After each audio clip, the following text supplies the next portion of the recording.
අපි පාඩම් පටන් ගමු පුතේ එහෙනම්. මම මගේ ස්ක්‍රීන් එක ෂෙයා කරලා තමයි මේ ප්‍රසන්ටේෂන් එක දාන්නේ. හරි?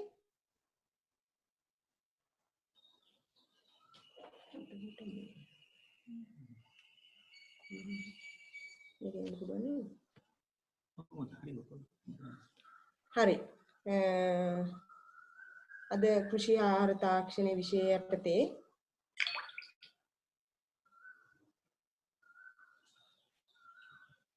අපි හතරවන ඒකකය වන කෘෂි භෝගවල පසුවස්සුණු හානිය අවම කිරීම ගැන කතා කරමු.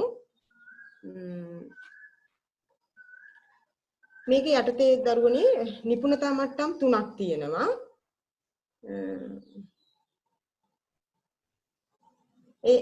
එක තමයි පසුවස්සුණු හානිය කෙරෙහි බලපාන සාධක විමසා බැලීම. දෙක පසුවස්සුණු හානිය සිදුවිය හැකි අවස්ථා හඳුනා ගැනීම. 3 අස්වනු හානිය අවම කිරීමට ක්‍රමවිධි හඳුනා ගැනීම කියන එක.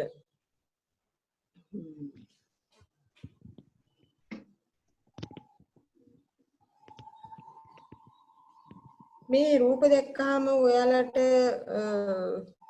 මොන හරි මතකයට එනවද? නේද?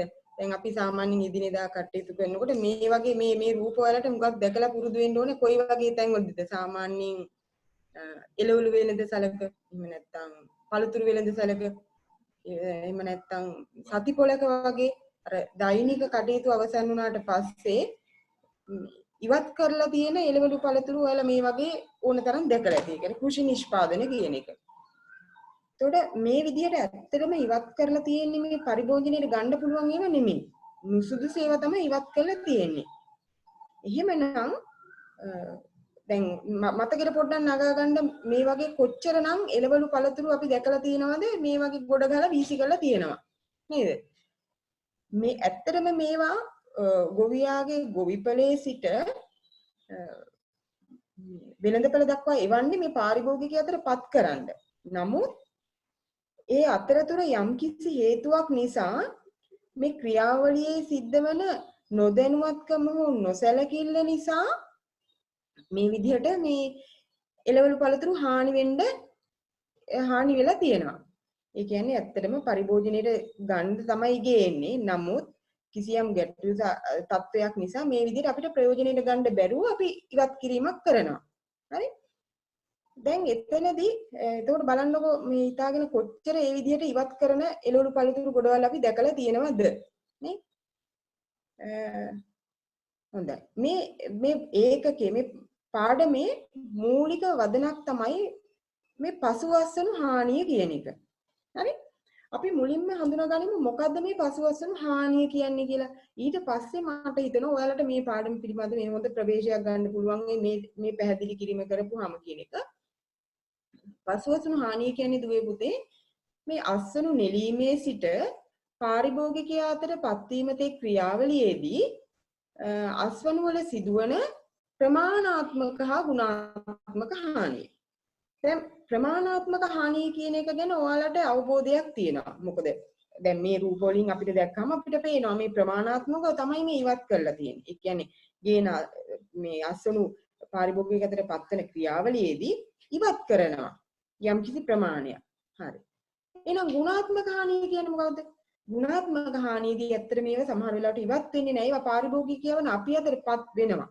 මොකද ඒක බාහිරින් බැලුවට එහෙම ලොකු විනාශයක් එහෙම නැත්නම් අස්වැන්නේට හානියක් කියලා තියෙනවා කියලා පේන්නේ නැහැ. ගුණාත්මක බව නිසා. ඒක ගුණාත්මක කියලා කියන්නේ දරුවනේ ඒ කෘෂි නිෂ්පාදනයේ එහෙම නැත්නම් ඒ භෝගයේ නියමිත ගුණය නැහැ. එහෙම නැත්නම් රසය එහෙම නැත්නම් ඒකේ පෝෂණ ගුණය එහෙමත් නැත්නම් අපි අතරපත් වෙනකොට ඒක තැලීමකට පොඩි වීමකට එහෙමත් නැත්නම් අර මෝරලා කියලා කියන්නේ අපි සමහර එළවලු වගේ දේවල් මිලදී ගන්නකොට මෝරලා තියෙනවා. පරිභෝජනයේට නුසුදුසු මට්ටම දෙක නුසුදුසුම නෙවෙයි. නමුත් ඒක එච්චර අර රුචි නොවන මට්ටමකටපත් වෙලා තියෙනවා. මෝරලා වැඩි කියන එක. අන්න එතන තමයි ගුණාත්මක හානිය කියලා කියන්නේ. ඒ වගේම සමහරවිට අපි දන්නවා මේ නොමේරු විදියට අස්වැන්න විදියට අපිට ලැබෙනවා. භෝග විදියට දැන් අඹ සමහරවිට අපිට ඉදිලා කියලා අපි හිතුණාට නමුත් ඒවා ඉදිලා නැහැ ඇත්තටම.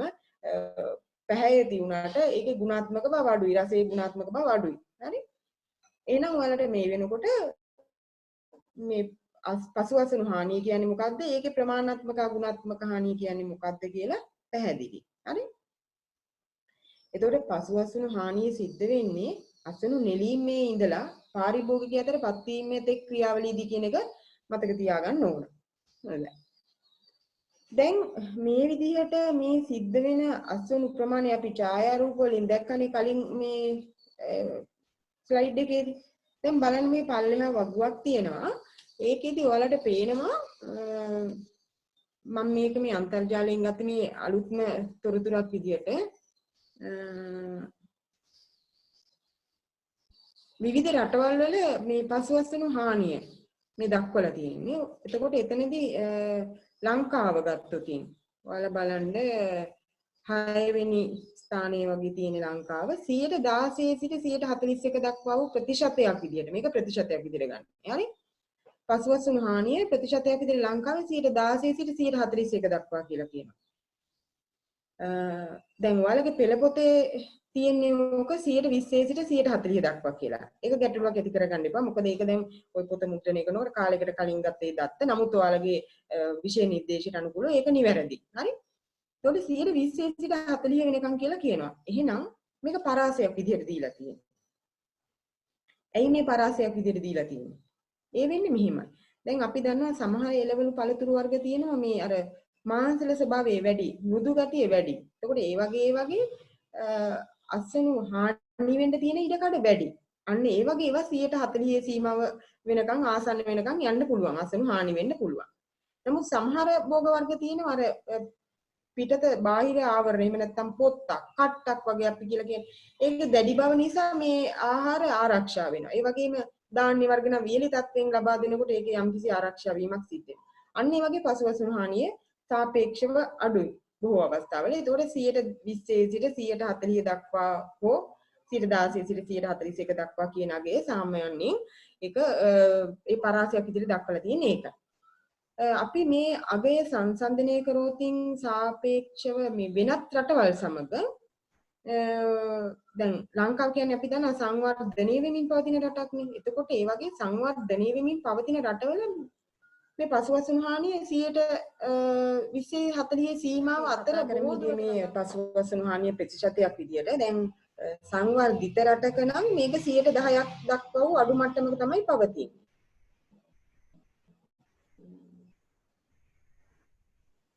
හරි ඔයාලා සම්බන්ධ වෙන්න ඇති කියලා මම හිතනවා.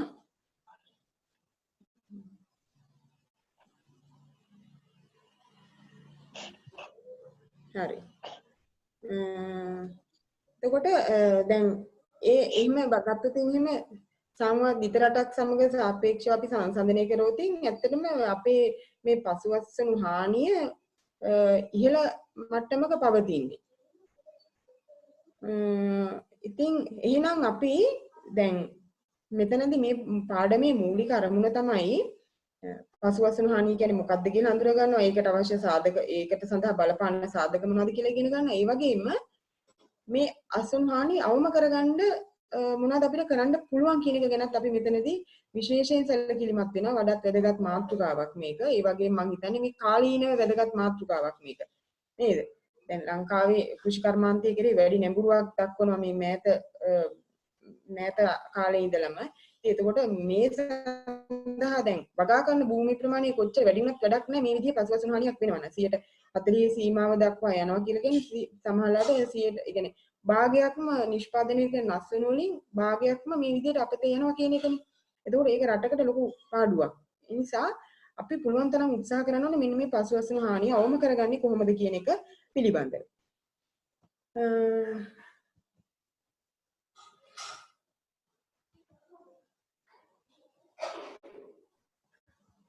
හරි. දැන් අපි බලමු ඇයි අපි මේ පසුවසනු හානිය කෙරෙහි අවධානය යොමු කරවිත් මොකද්ද මේ පසුවසනු හානිය දැන් අපි අඩු කරගන්න ඕනේ කියලා කිව්වනේ. මෙහෙම අඩු කර ගැනීමේ තියෙන වැදගත්කම් මොනවද කියන එක. හරි. එකක් තමයි භෝග නිෂ්පාදනවල විකුණුම් මිලත් පාරිභෝගිකයා විසින් ගෙවිය යුතු මිලත් අතර පරතරය අඩු වෙනවා. දැන් දරුවනේ විකුණුම් මිල කිව්වේ දැන් ගොවි මහත්මයෙක් එයාගේ ක්ෂේත්‍රය එයා වගා කරපු භෝග කෘෂි නිෂ්පාදන යම්කිසි මිලකට අලෙවි කරනවා. එතකොට එයා ඒ විකුණුම් මිල විදිහට එයා ගන්න එක. මෙන්න මේ එයා ගොවියා විසින් ලබා ගන්න මේ විකුණුම් මිල පාරිභෝගිකයන් වන අප විසින් ගෙවිය යුතු මිලත් අතර විශාල පරතරයක් තියෙනවා. ඇත්තටම දැන් අපි කල්පනා කරොත් මේ ගොවි මහත්වරුන් සමහරවිට අපි දකිනවනේ ඒගොල්ලන් කියනවා අපිට ඉතාමත් අඩු මුදලක් ලැබෙන්නේ කියලා දැන්. ඒගොල්ලන්ගේ මේ නිෂ්පාදන මිලදී ගන්නකොට ඒගොල්ලන්ට ලැබෙන්නේ ඉතාමත් අඩු මුදලක්. නමුත් අපි මිලදී ගන්න ගියාම මේ වෙළඳ සැලකින් අපි විශාල මුදලක් ඒ සඳහා ගෙවන්න ඕනේ. එහෙනම් මෙතන ලොකු පරතරයක් තියෙනවා. අන්නේ පරතරය අඩු කරගන්න පුළුවන් මේ පසුවස්තුණු හානිය අවම කිරීම තුලින්. එතකොට එතනදී වඩාත් වැදගත් දේ තමයි මේ ගොවි මහත්මයා කියන කෙනාටත් මේ භෝග නිෂ්පාදනය කරන කෙනාටත් සාධාරණ මිලක්, ඒ කියන්නේ ඉහළ මිලක් ලබා ගැනීමේ හැකියාව තියෙනවා. හරි. එතකොට ගොවියන්ගේ ආර්ථිකය ශක්තිමත් කරන්නත් පුළුවන්. ඒ වගේමයි පරතරය අඩු වීම නිසා සහ පසුවසන හානිය අවම වීම නිසා මේ ආහාර අපත යන එකත් අඩු වෙනවා. දෙවෙනි වැදගත් කරුණ තමයි මේ භෝග නිෂ්පාදන වල ගුණාත්මය වැඩි වීම කියන එක. කොහොමද ගුණාත්මය වැඩි වෙන්නේ? ගුණාත්මය කියලා කිව්ව මම අර කලින් විස්තර කරා වගේ අපි අතරපත් වෙන සමහර භෝග තියෙනවා මේ ගුණාත්මකව අඩු මට්ටමක. ඒ කියන්නේ සමහරලාට තැලිච්ච ඒවා, මෝරච්ච ඒවා, වැඩිපුර මෝරපු භෝග වර්ග, එහෙම නැත්නම් පලිබෝධ හානි තියෙන කෘෂි නිෂ්පාදන වගේ දේවල් අපි අතරපත් වෙන්න පුළුවන්. මෙන්න මේවා අඩු වෙනවා. එතකොට එහෙනම් අසුණු හානිය අවම කරන්න යම්කිසි පියවර ගත්තොත් මේ නිෂ්පාදන වල ගුණාත්මය වැඩි වෙනවා. ඒ කියන්නේ පාරිභෝගිකත්වයටපත් වෙන කෘෂි නිෂ්පාදන ඉහළ ගුණාත්මයෙන් යුක්ත නිෂ්පාදන බවට පත් වෙනවා. හරි? ඒවයි රසය, පෙනුම, වර්ණය, ඒ වගේම පෝෂණ ගුණය ඉහළ මට්ටමකට ගන්න පුළුවන්. තුන්වෙනි කාරණේ තමයි මේ කෘෂි කර්මාන්තය සඳහා භාවිත කරන යෙදවුම් කාර්යක්ෂමව ප්‍රයෝජනෙට ගන්න පුළුවන් වෙනවා. මොනවද මේ යෙදවුම් කියලා කියන්නේ? යෙදවුම් කියලා කියන්නේ සාමාන්‍යයෙන් අපි කෘෂි කර්මාන්තයේදී බහුලව යෙදෙන යෙදවුම් තමයි භූමිය, ශ්‍රමය සහ ප්‍රාග්ධනය කියන එක. හරි? භූමිය, ශ්‍රමය සහ ප්‍රාග්ධනය කියන එක. මෙන්න මේ යෙදවුම් අපිට කාර්යක්ෂමතාවය වැඩි කරගන්න පුළුවන් වෙනවා. ඒ කියන්නේ අපි දැන් පසුවස්තුණු හානියේදී මේ යෙදවුම් අපතේ යාම වැඩි වෙනවා. එතකොට මේ හානි අවම කර ගැනීම තුළින් ඒ යම්කිසි භූමියක නිපදවන කෘෂි නිෂ්පාදන 100%ක්ම හෝ ඊට ආසන්න මට්ටමක් දක්වා මේ පාරිභෝගිකයට පත් කරන්න පුළුවන්.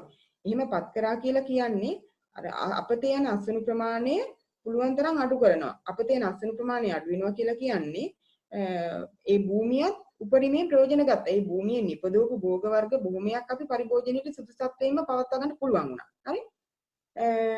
එතකොට ඒ වගේම තමයි ශ්‍රමය කියන එක සහ ප්‍රාග්ධනය කියන එකත් ශ්‍රමය සහ ප්‍රාග්ධනය කියන එකත් උපරිමයෙන් ප්‍රයෝජනයට ගැනීමේ හැකියාව තියෙනවා. හොඳයි. අපි එහෙනම් පසුවසන හානිය කෙරෙහි බලපාන සාධක මොනවද කියලා විමසලා බලමු. මේක තමයි ඔයාලගේ පළවෙනි නිපුණතා මට්ටම. මේකේ යටතේ තියෙන ඒකෙදි අසුණු හානිය කෙරෙහි බලපාන සාධක අපිට ප්‍රධාන ආකාර දෙකකට වර්ග කරන්න පුළුවන්. හරි? එකක් පෙර අසුණු සාධක, අනික පසු අසුණු සාධක. එතකොට පෙර අසුණු සාධක කියලා කියන්නේ දඩුවනේ භෝගයක් ශේෂ්ත්‍රී සංස්ථාපනය සඳහා භෝග තේරීමේ සිට අස්වැන්න නෙලා ගන්නා තෙක් අස්වැන්න කෙරෙහි බලපාන සාධක. يعني අපි යම්කිසි භෝගයක් හිටවන්න බලනකොට අපි රෝපණ මොනවාද හිටවන භෝගය කියන එකේ ඉඳලා මොනවාද ගන්න රෝපණ ද්‍රව්‍ය කියන එකේ ඉඳලා අස්වැන්න නෙලා ගන්නා තෙක් වූ කාල පරාසය කෙරෙහි අස්වැන්න කෙරෙහි බලපාන සාධක අපි පෙර අස්වැන්න සාධක විදිහට හඳුන්වනවා. ඒතර දෙවෙනි මේ කාණ්ඩය තමයි පසු අස්වැන්න සාධක. එහෙනම් පෙර අස්වැන්න සාධක නැවතුනේ අස්වැන්න නෙලා ගන්නා තෙක්නේ. එහෙනම් පසු අස්වැන්න සාධක කියලා කියන්නේ දරුවනේ අස්වැන්න නෙලීමේ සිට. හරි? නෙලීමේ සිට ඒ පරිභෝජනයේ දක්වා ඇති ක්‍රියාවලියේදී අස්වැන්න හානියට බලපාන සාධක පසු අස්වැන්න සාධක විදිහට අපි හඳුන්වනවා. එහෙනම් පරිභෝජනය කියලා කියන්නේ මේ පාරිභෝගිකය අතර පත්වීමේ ක්‍රියාවලිය කියන එක.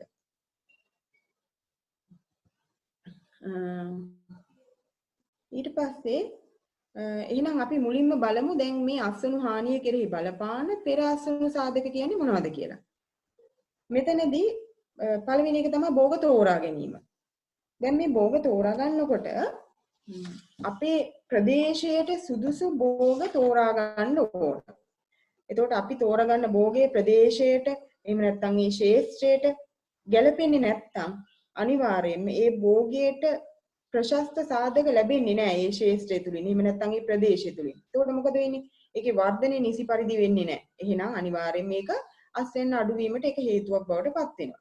ඒ වගේම තමයි තවත් කාරණයක් මේ අරමුණු වලට නොගැලපීම. මොකද අරමුණු වලට නොගැලපීම කියලා කියන්නේ?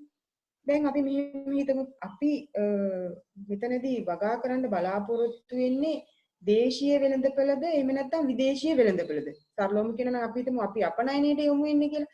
අපනයනයට යොමු වෙනවා නම් ඒ සඳහා දැන් අපි දේශීය වෙළඳපළට දානවා වගේ නෙවෙයි අපනයන වෙළඳපළට යනකොට ඒ සඳහා නිර්ණායකයන් පවතින. එතකොට දැන් ඕනෑම කෘෂි නිෂ්පාදනයක් සඳහා ඒගොල්ලන් මෙන්න මේ විදිය තත්ත්වයන් පැවතිය යුතුයි කියන එක කියනවා.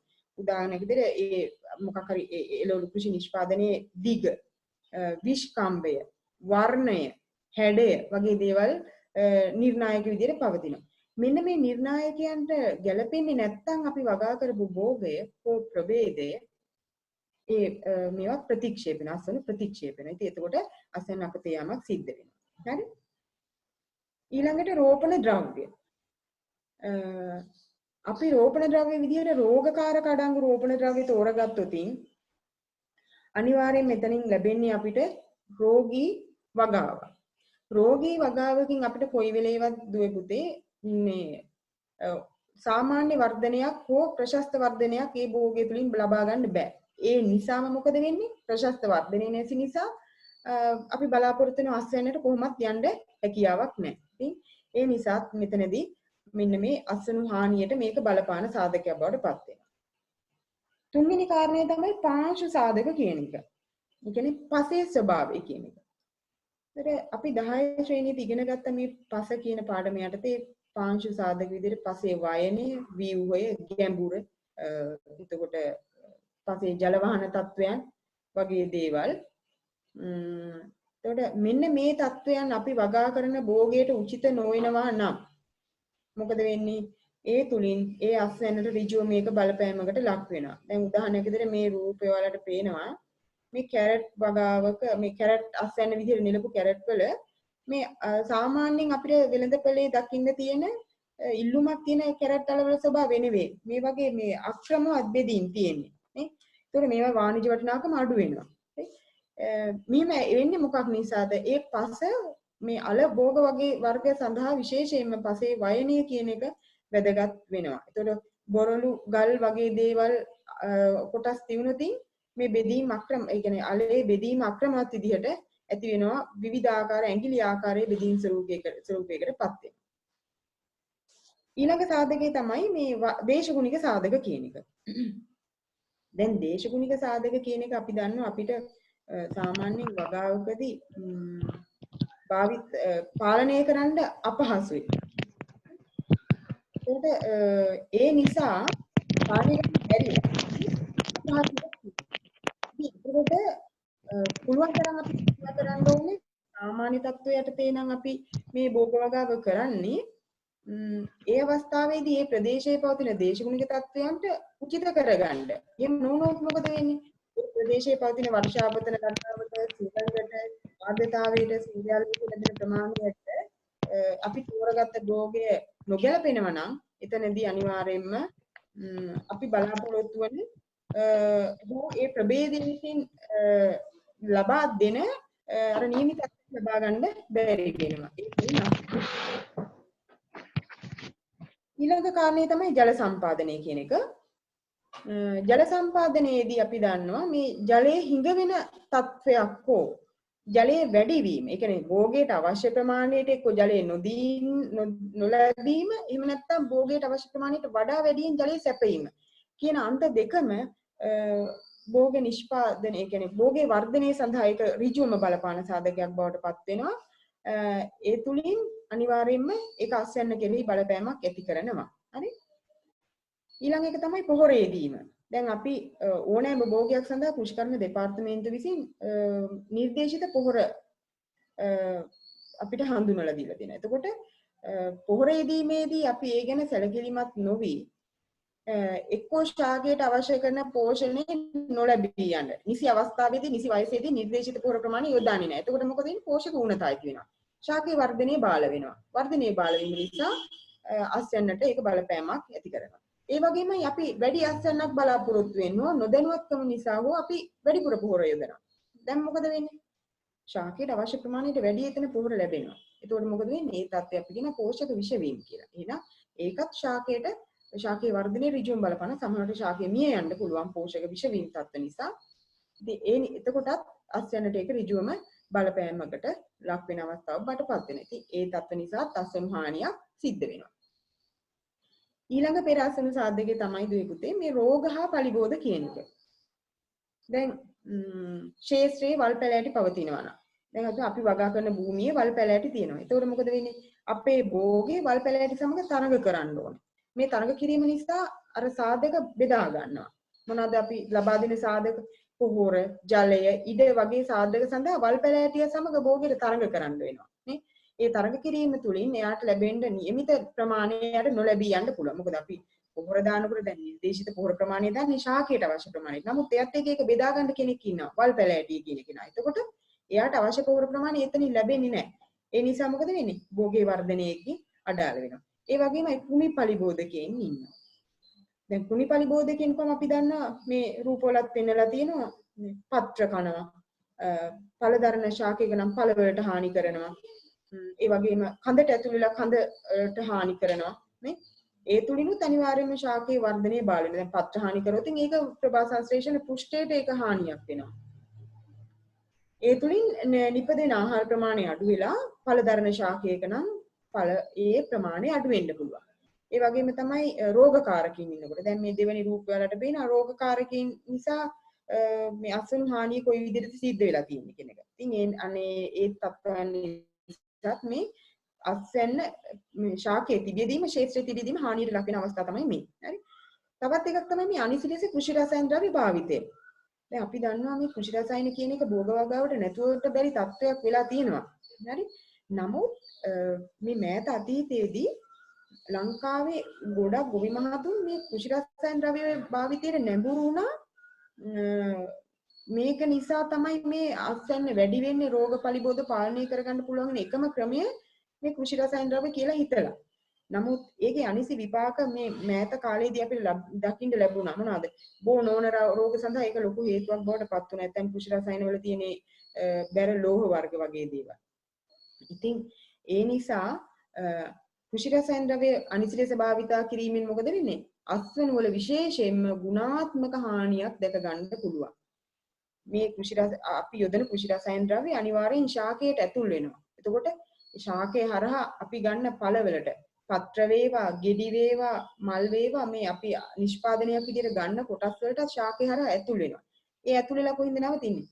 අනිවාර්යෙන්ම අපේ ශරීර වලින් තමයි මේවා නවතින්නේ. ඉතින් ඒක ගුණාත්මක හානියකට තමයි බොහෝ දුරට බලපාන්නේ මේ කෘෂි රසායන ද්‍රව්‍ය භාවිතය කියන එක. ඊළඟට තවත් වැදගත් කරනවා තමයි මේ භෝග නඩත්තුව. දැන් භෝගය වර්ධනයේ වෙමින් පවතින විවිධ අවස්ථාවලදී අපි භෝග නඩත්තුව සිදු කරනවා.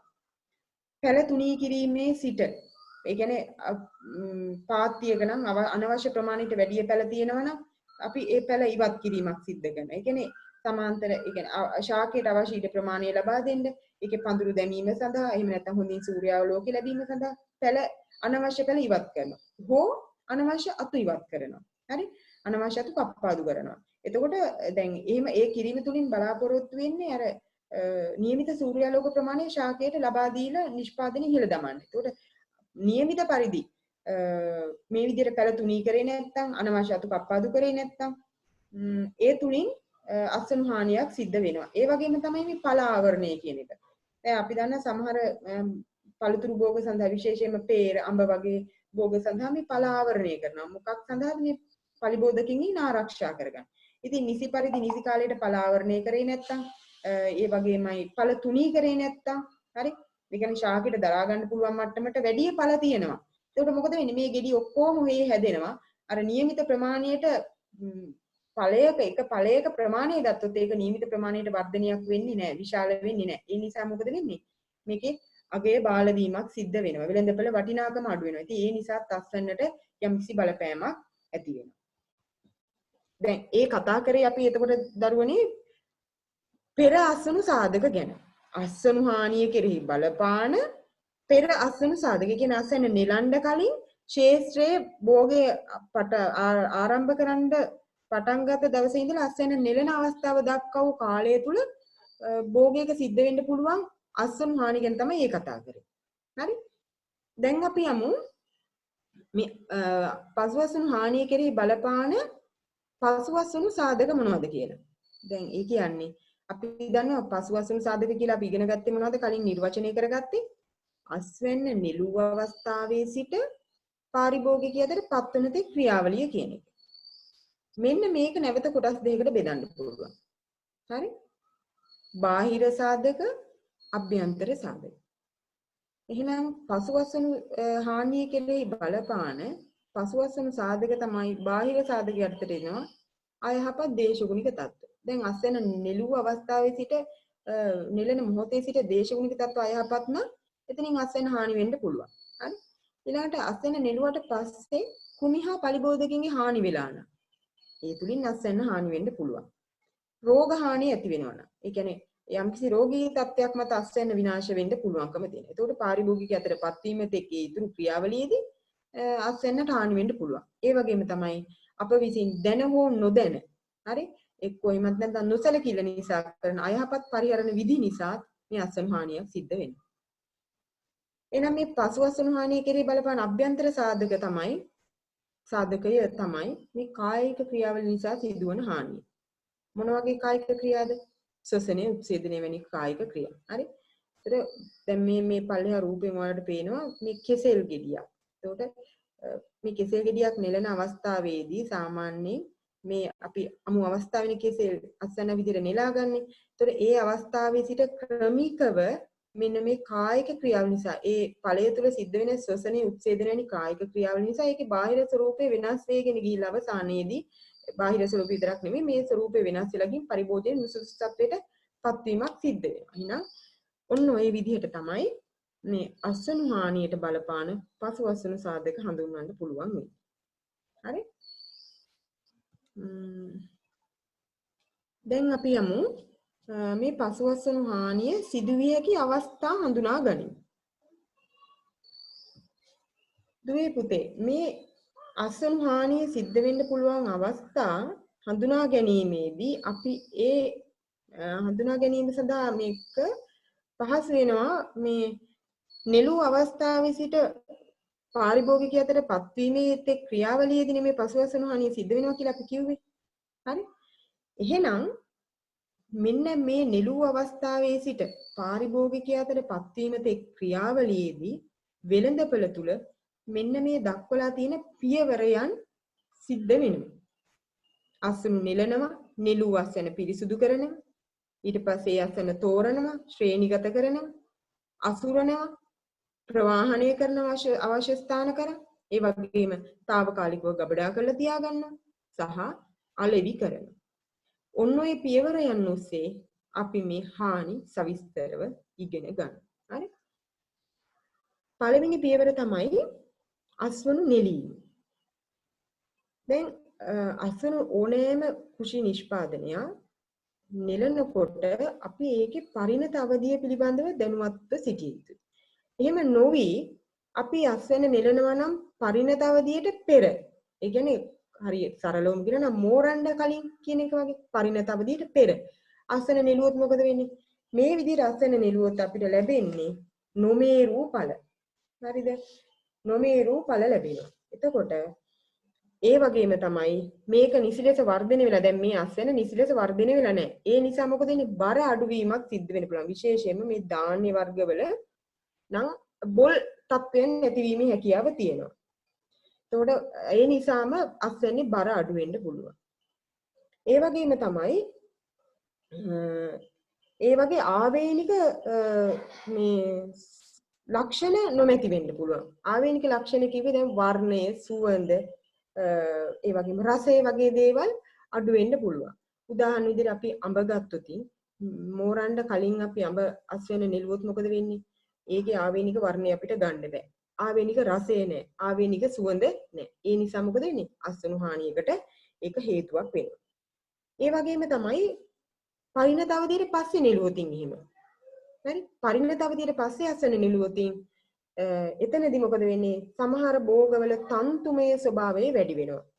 දැන් උදාහරණ විදිහට බෝංචි, වැටකොළු, බණ්ඩක්කා වගේ එළවලු භෝගවල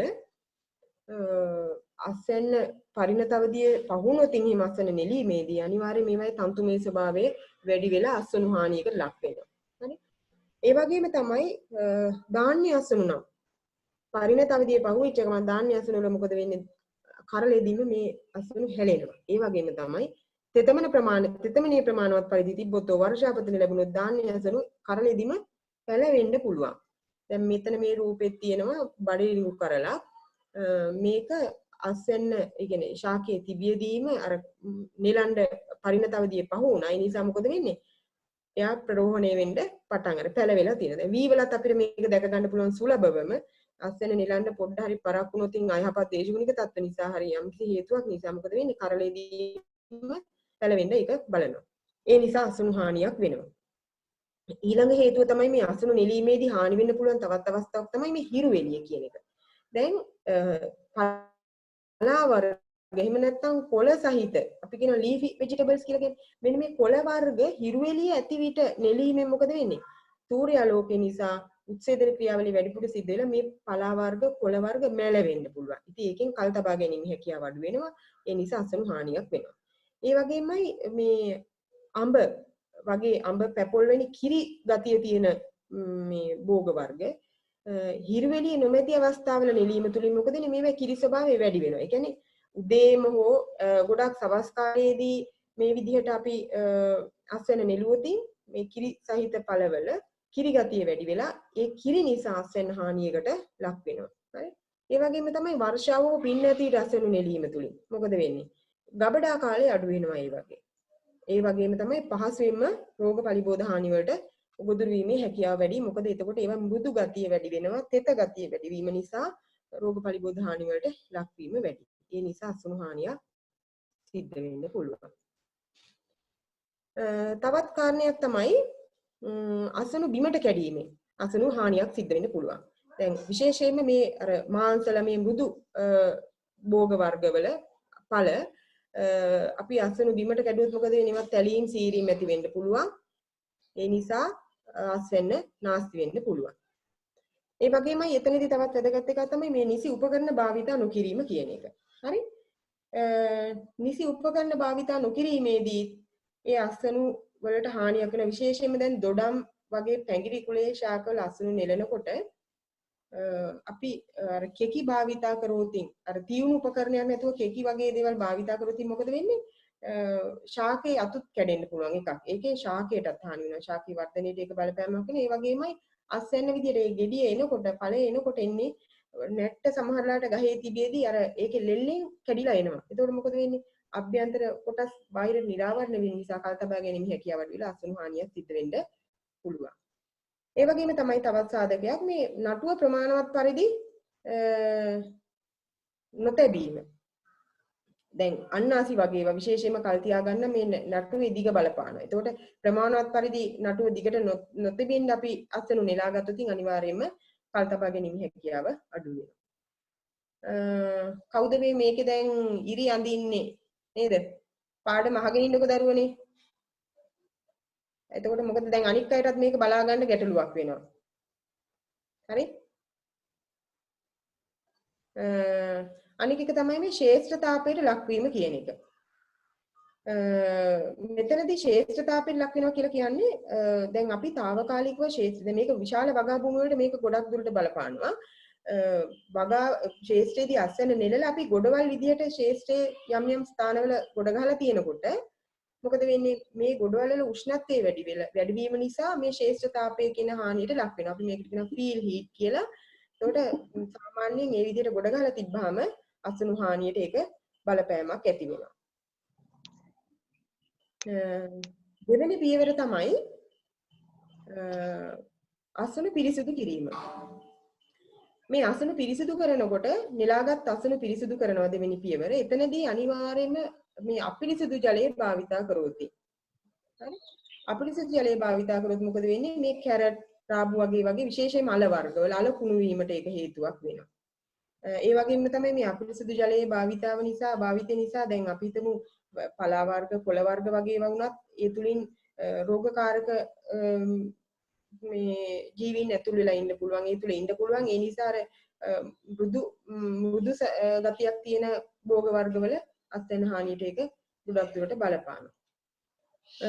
තව එකක් තමයි මේ කිරිතවුරුණු ස්ථානවල දිලීර ආසාදනය. දැන් අපි හරියට පිරිසිදු නොකරොත් එහෙම මම අර කිව්වේ දැන් අඹ පැපොල් වගේ කිරි සහිත පළවල නිසි පරිදි හේතුවේ නැත්තම් මොකද වෙන්නේ? මේ ස්ථානවල කිරි තැම්පත් වෙලා තියෙනවා. ඒව නිසි පරිදි ඉවත් වෙන්නේ නැහැ. අන්න ඒ වගේ දිලීර ආසාදනයන් සිද්ධ වෙනවා. ඒක තුලින් අසුණු හානියක් ඇති වෙනවා.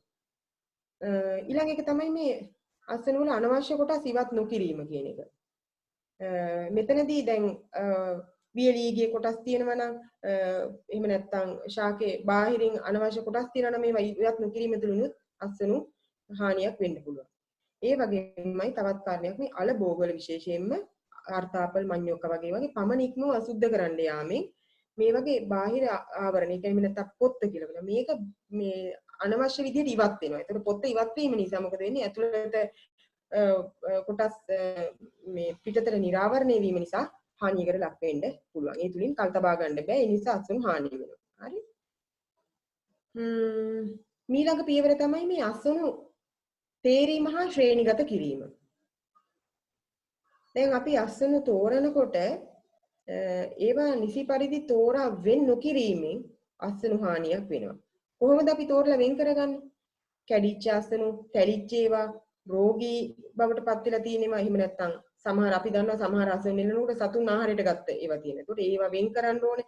එහෙම නැත්නම් ඉදුණු ඒවා සහ අමු ඒවා වෙන් කරන්න ඕනේ. මේ විදිහට වෙන් නොකර තිබ්බොත් මේ ඔක්කොම එක ගොඩේ තියුණොත් එහෙම මේ අසුණු හොඳ ඒවත් ඒ තුලින් නාස්ති වෙන්න බලනවා. ඊළඟ එක තමයි මේ තේරීමේ ශ්‍රේණිගත කිරීමේදී තවත් වැදගත් පියවරක් මේ අපි අපනයන ඒ සඳහා නම් මේ භෝග මේ නිෂ්පාදනය කරේ එතනදී අනිවාර්යයෙන්ම මේ සම්මතයන් වලට අනුකූල නොවන පරිදි තෝරුවොත් එහෙම ඒවා ප්‍රතික්ෂේප වීමක් සිද්ධ වෙනවා. දැන් මේ මෙතන දීලා තියෙනවා මේ තක්කාලි වල. එතකොට ඒ වගේ වර්ණය ගැන, හැඩය ගැන, විෂ්කම්භය ගැන, බර නේද මේ පොත්තේ ස්වභාවය මේ දේවල් ගැන සැලකිලිමත් වෙන්න ඕනේ. එහෙම නැතුනොත් මොකද වෙන්නේ? ඒවා ප්‍රතික්ෂේප වීමක් සිද්ධ වෙන. ඒ තුලින් අසුණු හානියක් ඇති වෙනවා. හතරවෙනි පියවර තමයි දරුවනේ අසුණු ඇසිරීම කියන එක. දැන් ඕනෑම අස්වැන්න දැන් අපි මේ වෙනකොට ඕනේ අස්වැන්න නෙළුව අස්වැන්න පිරිසිදු කරපු අස්වැන්න තේරීම ශ්‍රේණිගත කිරීම කරා. ඊළඟ පියවර තමයි අසුණු ඇසිරීම. මේ අසුණු අසුරනකොට හානි වෙච්ච අස්වැන්නු හොඳ අස්වැන්නු සමග මිශ්‍ර කරලා ඇසුරුවොත් එහෙම එතනදී හොඳ අස්වැන්නු වලට අතර හානි වුණු අස්වැන්නු වල තියෙන බලපෑම ඇති වෙලා හානි වෙන්න පුළුවන්. උදාහරණ විදිහට පලිබෝධ හානි තියෙන අස්වැන්නක් හොඳ අස්වැන්නු සමග මිශ්‍ර කරොත් මොකද වෙන්නේ? අර පලිබෝධකේ සමහරකට තාම මේ ඵලය තුල ඉන්න පුළුවන්, භෝගය තුල ඉන්න පුළුවන්. ඒතකොට මොකද වෙන්නේ? එකට ඇසිරීම තුලින් හොඳ භෝගයටත් ඒක ඒ සතාගෙන් හානියක් සිද්ධ වෙන්න පුළුවන්. ඒ වගේම තමයි යෝග්‍ය ඇසුරුම් භාවිතා නොකිරීම. දැන් ඇසිරීමේදී එක් භෝග වර්ග සඳහා විවිධ අසුරුණු ස්වභාවයන් වෙනස් වෙනවා. එතකොට සමහර දැන් ඔය මෘදු මාංශල භෝග සඳහා මෘදු ඇසුරුම් තමයි අපි භාවිතා කරන්නේ. රළු ඒවා භාවිතා කරොත් අනිවාර්යෙන්ම අසුණු හානියක් සිද්ධ වෙනවා. එහෙනම් ඒ භෝග වර්ග යනුව උචිත ඇසුරුම් භාවිතා නොකර ඉතින් එහෙම වෙන්නේ අසුණු හානියක් වෙනවා. දැන් මේ රූපේ තියෙන්නේ උඩ එක රූපයක් තියෙනවා මේ කොළ වර්ගයක්.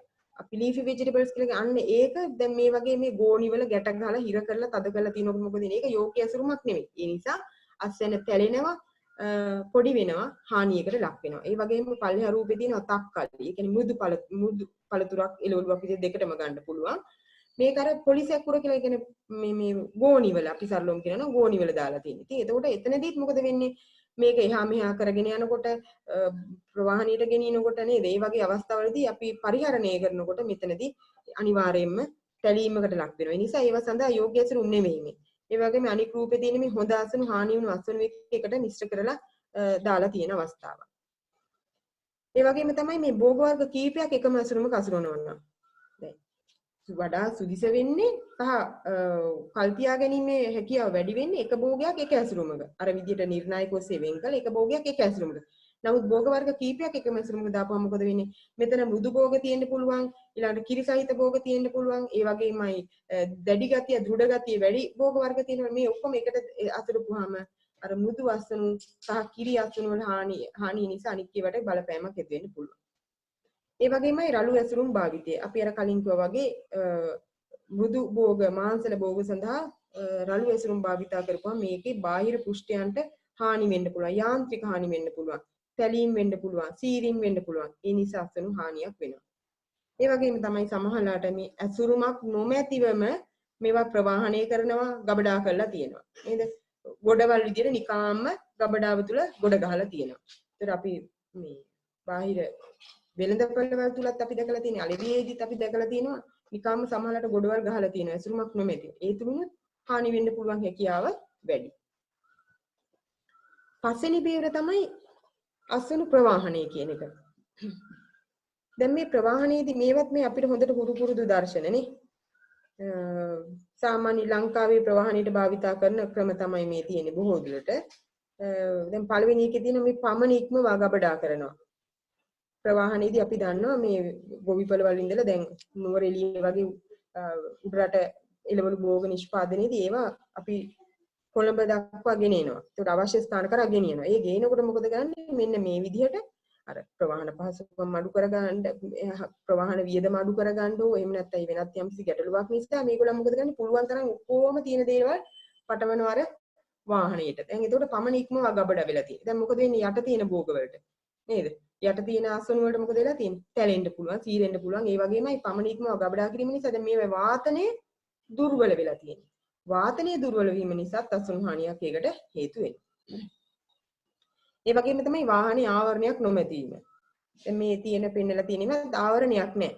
ආවරණයක් නැතුනම මොකද වෙන්නේ? දැන් ප්‍රවාහණය කරන්නේ අපි වෙනත් සමහරලාට මේක පැය ගාණක් ගත වෙන ක්‍රියාවලියක් නේද?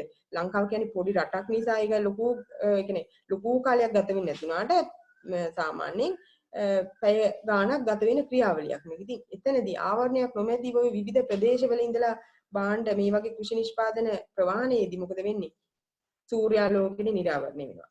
වර්ෂාවට නිරාවරණය වෙනවා. වාහනවල දූවිලි දුම් ආදියට නිරාවරණය වෙනවා. දැන් නිකම්ම අර භෝගවලට හානියක් සිද්ධ වෙනවා.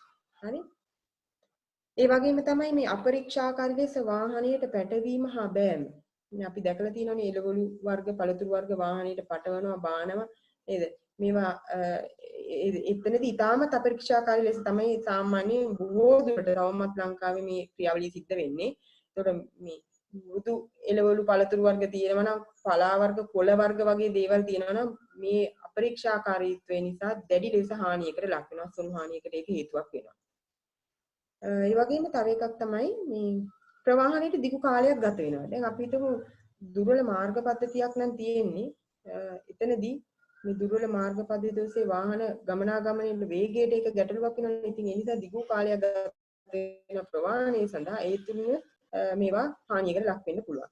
ඒ වගේම තවත් මේ අපිට හොඳට දකින්න දෙයක් මේ අක්ෂණු මත මිනිස්සු නිඳගෙන යනවා. දැන් මේ මැද රූපේ තියෙන මිනිස්සු ඉඳගෙන යනවා. දැන් ඕක සාමාන්‍ය සුලභ දර්ශනයක් අපිට. ඕනෑම භාණ්ඩ කෘෂි නිෂ්පාදන ප්‍රවාහනය කරන වාහනයක මෙන්න මේ වගේ අසනු ටික ගොඩ ගහලා ඉවර වෙලා ඊට පස්සේ ඒවකට මිනිස්සු ඉඳගෙන යනවා.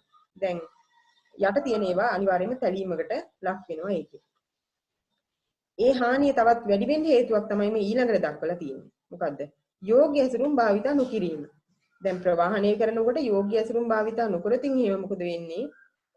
අසනු හානිය වැඩි වෙනවා. දැන් අපි හිතමු මෙතන මේ මිනිස්සු ඉඳගෙන යන්නේ මෙතනදී අස්සන මේ වාහනේට පටවලා තියෙන තක්කාලි ගෝවා ලීක්ස් පලා වර්ග වගේ දේවල් කියලා. එහෙනම් මොකද වෙන්නේ? මේ හානිය තවත් වැඩි වෙනවා. මෙතන නම් තියෙන්නේ වට්ටක්කා.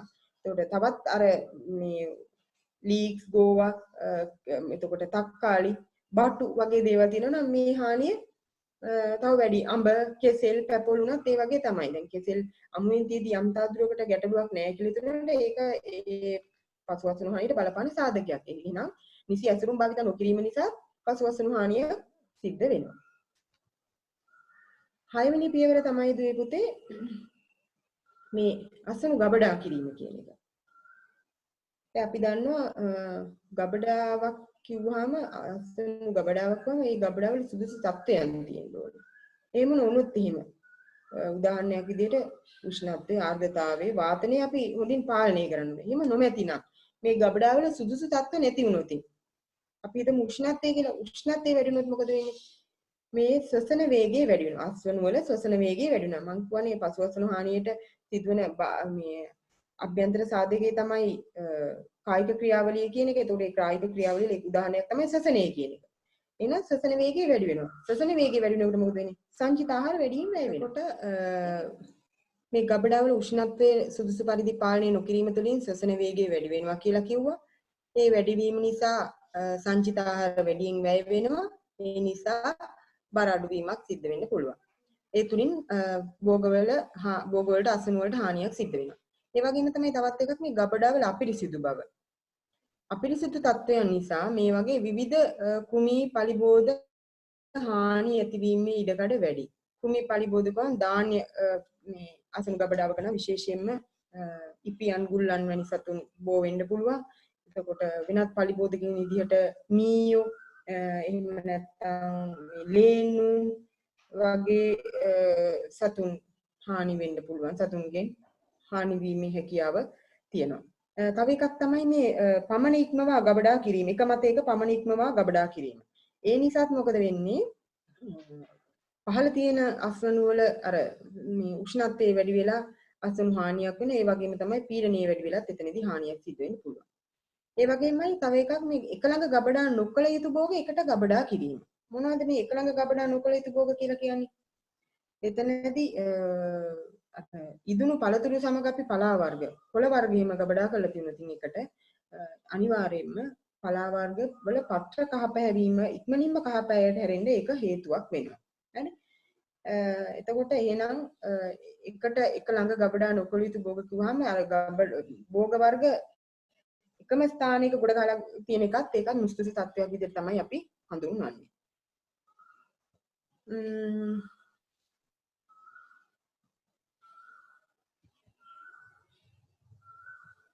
හත් වෙනි පියවර තමයි අවසාන පියවර අස්වනු අලවිය කියන එක. හරි?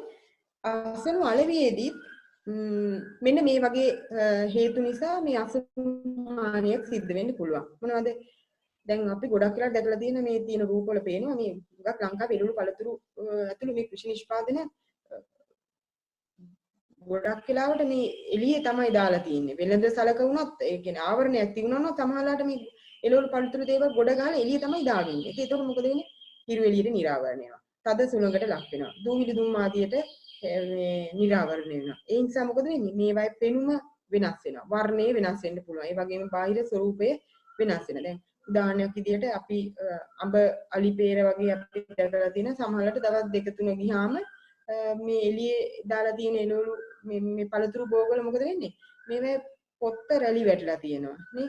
ඒ වගේමයි ඒවයි වර්ණයන් වෙනස් වෙලා තියෙනවා. ඒ වගේම තමයි එතනදී අනිවාර්යයෙන්ම ගුණාත්මක හානියකුත් වෙනවා. මොකද මේ දැන් එළවලු පළතුරු කියලා කියන්නේ මේ වගේ පෝෂණ ගුණයන් තියෙනවා, විටමින වර්ග තියෙනවා. ඉතින් අර දැඩි හිරු එළියට මේ විටමින වර්ග වෙනස් වෙලා ගුණාත්මක හානියකුත් මෙතනදී සිද්ධ වෙන්න පුළුවන්. හරි?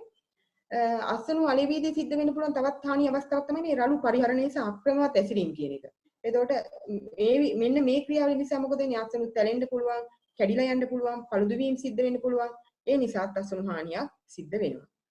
ඒ වගේමයි අනික් එක තමයි මේ පාරිභෝගිකයන් විසින් කරන වැරදි ක්‍රියාවලිය. මොනවාද? අපි එළවලුවක් පළතුරක් මිලදී ගන්න ගියාම සමහරලාට මේ තෙරපීම්, සෙලවීම් වැනි අනවශ්‍ය ක්‍රියා නිසා අස්වනු හානිය සිද්ධ වෙනවා. මොනවද මේ විදිහට තෙරපන්න, සොලවන්න වගේ යන්නේ? දැන් උදාහරණයකට අපි අඹ ගන්න ගියොත් පොඩ්ඩක් ඔබලා බලනවා නේද? ඉදිරියද කියලා පාට තිබ්බල ඔබලා බලනවා. ඊට පස්සේ කේසෙල් ඒත් ඔබලා බලන්න බලනවා. ඊළඟට පැපොළුණත් එහෙමයි. ඊට පස්සේ දැන් බණ්ඩක් වගේ එකක් නම් මෝරලාද කියලා බලන්න. අග කොටස අර නැට්ට වගේ කියලා කියන්නේ අන්න එතන පොඩ්ඩක් ඇඟිල්ලෙන් කඩලා බලනවා. ඊළඟට බෝංචි වගේ ඒ පොඩ්ඩක් කරලක් වගේ කඩලා බලන. දැන් වැටකුළු වගේම නම් අර ධාරේ කඩලා බලන ඇඟිල්ලේ නේද? මේවා වැරදි ක්‍රියාවන්. ඒතර මොකද වෙන්නේ? අර අස්වැන්නට හානියක් සිද්ධ වෙන ඇතුලේ. හානි වුණ නිසා ඒකේ කල් තියාගැනීමේ හැකියාව අඩු වෙන එක අස්වැන්න හානියකට හේතුවක් වෙනවා. හරි? හොඳයි. අපි දැන් මෙන්න මේ විදිහට මේ ඒකකයේ යටතේ නිපුණතා මට්ටම් 3ක් තියෙනවා කියන්නේ. ওই තුනෙන් දෙකක් ගැන තමයි අපි කතා කරේ. හරි? ඒ දෙක කතා කරපු නිපුණතා මට්ටම් දෙක ගැන මම පොඩි සාරාංශයක් කරොත් මෙන්න මේ විදිහ තමයි තියෙන්නේ. දැන් ඔයාලට පොඩි අර මේ ෂෝට් නෝට් එකක් වගේ කෙටි සටහනක් වගේ මේක මතකෙට යන්න ගන්න පුළුවන්ද කියලා බලන්න. දැන් අපි කතා කරා ඉස්සෙල් මුලින්ම ඉගෙන ගත්ත අසුණු හානිය කියන්නේ මොකක්ද කියන එක. පසු අසුණු හානිය කියන්නේ මොකක්ද කියලා. මේ පසු අසුණු හානිය කියන්නේ බලපාන සාධක ප්‍රධාන ආකාර දෙකක් තියෙනවා කියලා කිව්වා. පෙර අසුණු සාධක. එහෙනම් පෙර අසුණු සාධක නිසා මොකද වෙන්නේ? පෙර අසුණු හානියක් වෙනවා. ඒ කියන්නේ නෙලන්න කලින් අසුණු හානියට ලක් වෙනවා. හරි? මේ නෙලන්න කලින් අසුණු හානියට ලක් වෙන්නේ කොහෙදද? එහෙම නැත්නම් පෙර අසුණු හානිය සිද්ධ වෙන්නේ කොහෙදද? අනිවාර්යයෙන්ම වගා භූමිය තුලදී. එතකොට ඒ ක්‍රියාවලිය සිද්ධ වෙන්නේ දරුවනේ භෝගයක් ශේෂ්ත්‍රයේ සංස්ථාපනයේ තෝරගත්ත තැන ඉඳලා තෝරගන්න අවස්ථාවේ සිට අස්වැන්න නෙලන අවස්ථාව තෙක්. ඊළඟට අපි ගත්තා අසුණු හානිය කෙරෙහි බලපාන සාධකයක් තමයි පසු අසුණු සාධක කියන එක. මේ පසු අසුණු සාධක නිසා අපි අසුණු හානිය කියලා. පසු අසුණු හානිය සිදු වෙන්නේ කොයි අවස්ථාවේදී? අස්වැන්න නිලූ අවස්ථාවේ සිට පාරිභෝගිකය අතර පත්වීම තෙක් ක්‍රියාවලියේ විවිධ පියවරයන් වලදී.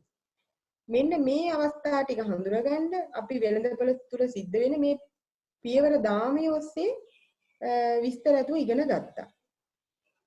මට හිතෙනවා ඔයාලට මේක ගැන දැන් අවබෝධයක් ලබා ගන්න ඇති කියන එක.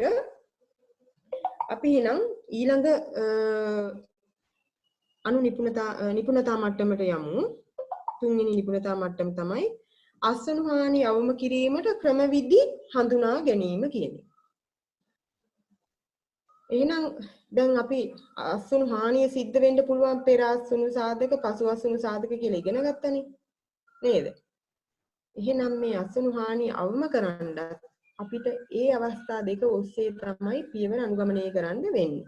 එහෙනම් අසුණු හානිය අවම කිරීමට අපිට කරන්න ක්‍රම දෙකක් අනුගමනය කරන්න පුළුවන්. මොනවද? පෙර අසුණු සාධක කළමනාකරණය කරලා අසුණු හානිය අවම කරනවා. අනිත් එක තමයි පසු අසුණු සාධක කළමනාකරණය කරලා අසුණු හානිය අවම කරගන්නවා. අපි බලමු මේ එක් එක් පියවරේදී කොයි විදිහටද අපි ක්‍රියාත්මක කළ යුත්තේ අසුණු හානිය අවම කර ගැනීමට කියලා.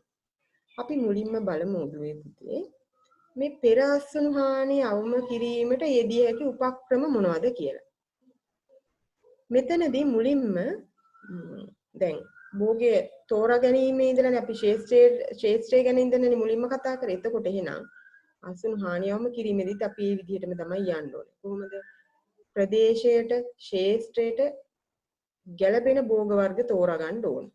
නේ? ප්‍රදේශයට ශේෂ්ත්‍රයට ගැළපෙන භෝග වර්ග තෝරා ගන්න ඕනේ. දැන් මෙතනදී උදාහරණයක් විදිහට අපි කතා කරොත් දැන් අපේ ප්‍රදේශයට ගැළපෙන භෝග වර්ගයක් අපි තෝරා ගැනීම තුලින් ඒ භෝගයට අවශ්‍ය සාධක ප්‍රශස්තව ඒ ප්‍රදේශයෙන් ලැබෙනවා. සාධක ප්‍රශස්තව ලැබෙන නිසා මොකද වෙන්නේ? ශාකයේ වර්ධනයත් ප්‍රශස්ත මට්ටමින් පවතිනවා. ශාකයේ වර්ධනය ප්‍රශස්ත මට්ටමින් පවතින නිසා නිසි කාලයේදී උපරිම අස්වැන්නක් ලබා ගැනීමට අපිට හැකියාව තියෙනවා. ඒ වගේම තමයි තවත් වැදගත් දේ. ඒ සාධක ප්‍රශස්තව ලැබෙන නිසාම දරුවනේ ඒ භෝගයේ අස්වැන්නේ ගුණාත්මක බවත් ඉතාමත් ඉහළ මට්ටමක පවත්වා ගන්න පුළුවන් වෙනවා. මොකද අර සාධක ඉතාමත් හිතකර මට්ටමින් පවතින නිසා. දැන් උදාහරණයක් විදිහට මම කිව්වොත් අපි වාණිජ වශයෙන් වාණිජමය බලාපොරොත්තුවකින් අඹ වගා කරන්න හිතාගෙන ඉන්නවා නම් ප්‍රදේශයේ වියලි කලාපයේ නම් අපි වඩා සුදුසු වෙන්නේ කර්ත කොළඹන් එහෙම නැත්නම් විලාට් කියන අඹ ප්‍රභේද තමයි වඩා සුදුසු වෙන්නේ. මොකද ඒ ප්‍රභේද සඳහා සුදුසු පාරිසරික තත්ත්ව එහෙම නැත්නම් ඒ ශාකයට අවශ්‍ය සාධක උපරිමයෙන් ඒ ප්‍රදේශවලින් ලබා ගන්න පුළුවන් නිසා මොකද වෙන්නේ? ඉතාමත් ඉහළ අස්වැන්නකට යන්නත් පුළුවන් උපරිම රසයක්, සුවඳක්, වර්ණයක් තියෙන ඵල ලබා ගැනීමේ හැකියාවකුත් තියෙනවා. ඒ වගේම තමයි තව එකක් අපි අන්නාසි වගාව ගැන කතා කරෝතින් අපි විදේශීය වෙළඳපළ නම් ඉලක්ක කරගන්න විශේෂයෙන්ම අර ඔයාලා දන්නවනේ දැන් පළතුරු වර්ග තියෙනවා ටින් කරලා යවන. එතකොට මේ අන්නාසි ටින් කිරීමට නම් කියන අන්නාසි ප්‍රභේදය තමයි වඩාත් සුදුසු වෙන්නේ විදේශීය වෙළඳපළේ ටින් කිරීම සඳහා අන්නාසි තෝරා ගැනීමේදී. ඊළඟට තවත් වැදගත් එකක් තමයි මේ අපේක්ෂිත අරමුණු වලට අදාළව භෝගය තෝරගන්නවා. ඒ කිව්වා වගේ අර විදේශීය වෙළඳපළ නම් ඒ නිර්දේශයන්ට අනුකූල භෝග ප්‍රභේද තෝරගන්න ඕනේ. දැන් විදේශීය වෙළඳපළකට යනකොට අනිවාර්යයෙන්ම මම කලින් වගේ ඒ යම්කිසි භෝගයක දිග, විශ්කම්භය, පොත්තේ ස්වභාවය, එතකොට වර්ධන විලාසය, භෝගයේ ඒ කියන්නේ හැඩය භෝගයේ. හරි? ඒ වගේමයි ඒ වගේ දිග ප්‍රමාණයන් වගේ දේවල් වැදගත් වෙනවා. එතකොට ඒ නිර්ණායක වලට ගැලපෙනවද අපි වගා කරපු භෝගයේ අස්වැන්නේ ඒ නිර්ණායක ලබා දෙනවද? මේ කියන්නේ අපි ප්‍රශස්ත සාධක ලබා දුන්නොත් ඒ නිර්ණායක අපිට ලබා දෙනවද කියන එක ගැන සැලකිලිමත් වෙන්න ඕනේ. මොකද එකම භෝගයේ විවිධ ප්‍රභේද අපි දන්නවා. දැන් ගර්කින් වර්ග ගත්තොත් දිග සමහර ඒවා තියෙනවා ගොඩක් දික් වෙන්නේ නැහැ. දිගට යන්නේ නැහැ. කෙටි මහතට තියෙනවා. ඒතකොට සමහර ඒවා තියෙනවා හීනි දිගට වැවෙනවා. ඒතකොට දැන් අපි වෙළඳපළ ඉලක්ක කරගන්න නම් අපි කොතනද කොයි සඳහාද යන්න ඕනේ තැන ඒ අනුව අපි ආපස්සට ඇවිල්ලා තෝරා ගන්න භෝග ප්‍රභේදය ගැන වැදගත් වෙනවා හිතා බැලීම. හරි? ඒ විදිහට අපි සුදුසු නිර්ණායකයන්ට අනුකූලව වගා කරොත් අපිට ඉලක්ක සපුරා ගැනීමේ හැකියාව තියෙනවා. ඒ වගේම තමයි වගා භූමියේ සාධක ප්‍රශස්තව පැවතීම. දැන් වගා භූමියේ සාධක කියලා කිව්වොත් මෙතනදී සුදුසු පාංශු සාධක අපි වෙනම කතා කරමු. දැන් පාරිසරික සාධක ගැන කතා කරද්දී අපි හිත මෙහෙම අපි මේක වෙළඳපළ ඉලක්ක කරගෙන නම් පවත්වාගෙන යන්නේ මේ වගා භූමිය වගාව. එහෙනම් අපිට ප්‍රවාහන පහසුකම් තියෙන්න ඕනේ සුදුසු පරිදි. ජල පහසුකම් තියෙන්න ඕනේ. විතෙන් මොනවද කියලා සලකලා බලලා ඒ අනුව ප්‍රශස්තව පවතින තත්වයන් මත තමයි භෝග වර්ගයේ තෝරාගත්තොත් අපිට ඒ සඳහා ඉහළම අස්වැන්නකට යන්න පුළුවන්. ඒ වගේමයි අස්වැනු හානියක් වෙන්නේ නැහැ. නිසි කාලෙදී අස්වැන්න නෙලලා නිසි කාලෙදී වෙළඳපළට යවා ගැනීම හැකියාවකුත් තියෙනවා. තවත් වැදගත් කාරණයක් තමයි මේ පෙර අස්වැනු හානිය අවම කරන්න පුළුවන් ගුණාත්මක රෝපණ ද්‍රව්‍ය භාවිතය. හැම වෙලෙම රෝපණ ද්‍රව්‍ය විදිහට නිරෝගී ගුණාත්මක රෝපණ ද්‍රව්‍ය භාවිතා කිරීම තුළින් හොඳ නිරෝගී වගාවක් ලබා ගැනීමේ හැකියාව තියෙනවා. ඉතින් නිරෝගී වගාවක් තුළින් අපිට මේක කෙලින්ම ඍජුවම උසස් නිෂ්පාදන හැකියාවක් ඇති භෝග වගාවක් මේකෙන් බලාපොරොත්තු වෙන්න පුළුවන්. ඒ නිසා අනිවාර්යයෙන්ම ඍජුවම ඒකේ අස්වැන්න වැඩි වීමකට මේක හේතුවක් වෙනවා. ඒ වගේම තමයි මේ පාංශු සාධක පස්සේ වයනේ ව්‍යුහයේ ජල වහනේ වගේ තත්ත්වයන් ගැන සලකලා බලන්න ඕනේ. එතකොට ඒ පාංශු සාධක වලට උචිත පරිදි අපි භෝග තෝරගන්න ඕනේ. එහෙම නැත්නම් අපිට හැකියාව තියෙනවා නම් භෝගයේ උචිත පරිදි අපි පාංශු සාධක යම් මට්ටමක් දක්වා වෙනස් කිරීමේ හැකියාව තියෙනවා. අන්න ඒ විදිහට වෙනස් කරලා භෝගයට සුදුසු පාංශු පරිසරයක් අපි ලබා දෙන්න ඕනේ. ඒ තුලින් මේ අස්වැනු හානිය අවම කරගන්න පුළුවන්. ඒ කියන්නේ ඉහළම අස්වැන්නකට යන්න පුළුවන්. අස්වැනු හානිය තවම කරගන්න හැකියාව තියෙනවා. ඊළඟ සාධකය තමයි මේ දේශගුණික සාධක. හරි? දේශගුණික සාධක ගැන සැලකිලිමත් වීමේදී අපි දන්නවා මේ වර්ෂාපතනයේ සුළඟ උෂ්ණත්වය ආර්ද්‍රතාවය ආලෝකය වගේ සාධක තමයි අපි මේ යටතට ගන්නෙ. ඉතින් මෙන්න මේ පාරිසරික සාධක වලට උචිත පරිදි අපි භෝග තෝරගන්නවා ආරම්භයේදී. එහෙම නැත්නම් අපි යම්කිසි ඉලක්කයක් අනුව අපි භෝගය තෝරගත්තා නම් ඊට උචිත පරිදි අපිට හැකියාව තියෙනවා නම් මේ දේශගුණික සාධක වෙනස් කරන්න අන්න එතනදිත් අපිට ඉහළ අස්වැන්නකට යන්න හැකියාව තියෙනවා. අපි දන්නවා අපි දැන් 11 ශ්‍රේණියේ පළවෙනි ඒකකයේදී ඉගෙන ගත්තානේ පාලිත තත්ත්වයට තේ භෝග වගා පාඩමේදී මෙන්න මේ ආරක්ෂිත ගෘහ ගැන මතක තිනවලටනේ. දැල් ගෘහ තියෙනවා, පොලිතීන් ගෘහ තියෙනවා, හරිතාගාර තියෙනවා, ලැත් නිවාස තියෙනවා මේ වගේ. එතකොට එන්නේ ඒ නිවාස තුලින් ඒ විදිහේ ආරක්ෂිත ගෘහ තුල භෝග වගා කිරීම තුලින් අපිට අවශ්‍ය සුදුසු පරිදි මේ දේශගුණික සාධක පාලනය කර ගැනීමේ හැකියාව තියෙනවා. අපි හිතමු අපි අපේ ප්‍රදේශයේ වර්ෂාපතනය වැඩි. ඒකට අපි වගා කරන්න බලාපොරොත්තු වෙන භෝගයට වර්ෂාපතනේ වැඩි කියලා තේරෙනවා නම් අපිට මේ වර්ෂාව කියන එක පාලනය කරගන්න සුදුසු මේ ආරක්ෂිත ගෘහයක් තෝරගන්න ඕනේ. ඒකට වඩා සුදුසු වෙනවා ලාභදායී ක්‍රමයක් විදිහට මේ පුළුවන්. නමුත් ඒක මිල අධික නිසා පොලිතීන් ගෘහ වලට යන්න පුළුවන්. ඒ වගේමයි අපි හිතමු අපි සුළඟ කියන එක පාලනය කරන්න ඕන නම් ඒ සඳහා අපිට දැල් ගෘහ භාවිතයට යන්න පුළුවන්. ඒ වගේම ආලෝකය පාලනය කරන්න නම් ඒ දැල් ගෘහයකට යන්න පුළුවන්කම තියෙනවා. ඒ වගේ අර දැන් තියෙන තත්ත්වත් එක්ක අපිට ඒ දේශගුණික තත්ත්ව යම් මට්ටමකට පාලනය කර ගැනීම හැකියාව තියෙනවා. ඒ නිසා භෝගයට අවශ්‍ය පරිදි අපි මේ දේශගුණික සාධක වර්ෂාපතනේ සුළඟ ආර්ථිකතාවය වගේ සාධක පාලනය කරමින් ගියොත් අපිට අනිවාර්යයෙන්ම උසස් මේ ඵලදාවක් ලබා ගන්න පුළුවන්. ඊළඟට මේ ජල සම්පාදනය කියන එක. කොහොමද ජල සම්පාදනය කියන ක්‍රියාවලියේදී අපිට මේ අසුණු හානි අවම කරන්න පුළුවන්. මෙතනදී භෝග වර්ගය අනුව යොදන ජල ප්‍රමාණය වෙනස් වෙනවා. ඒ කියන්නේ භෝගයේ වර්ධන අවධිය අනුව යොදන ජල ප්‍රමාණයත් වෙනස් වෙනවා. එහෙනම් ඒ ජලයත් යොදන ජලයත් අනිවාර්යයෙන්ම ගුණාත්මක බව ඉහළ මට්ටමක පවතින්න ඕනේ. හරි? ඒ වගේම ජල සම්පාදන කාලාන්තරණයේ ජල සම්පාදන ක්‍රමය කියන දේත් අපි ඒ භෝගයට උචිත පරිදි තෝරාගත්තොත් ඉහළ අස්වැන්නකට යන්න පුළුවන්. දැන් අපි හිතමු වියලි කලාපේ වැලි සහිත පසකට නම් අපිට මේ ජල සම්පාදනයේ තියෙන ජලයෙන් උපරිම ප්‍රයෝජනය ගන්න අපි බිඳු ජල සම්පාදනයට යොමු වෙනවා. ඉතින් ඉහළ අස්වැන්නකට ඒකෙන් යන්න පුළුවන්. කියන්නේ ජලයේ නාස්ති වීම අතර භෝගයටත් ජලය අවශ්‍ය පරිදි උපරිමයෙන් ලබා දෙනවා. ඒ තුලින් ඒ වගේ විවිධ ජල සම්පාදන ක්‍රම තෝරගන්න ඕනේ සුදුසු පරිදි. ඒ වගේමයි ජලයේ ගුණාත්මක ගැන සැලකිලිමත් වෙන්න ඕනේ. භෝගයේ වර්ධන අවධිය අනුව යොදන ජල ප්‍රමාණය ගැන සැලකිලිමත් වීම තුලින් භෝගයට අවශ්‍ය ප්‍රමාණයට ජල සම්පාදනය හා ජල සම්පාදන කාලාන්තරය තීරණය කිරීම තුලින් ඉතාමත් හොඳ අස්වැන්නක් ලබා ගන්න පුළුවන්. තවත් වැදගත් කාරණයක් තමයි පොහොර යෙදීම කියන එක.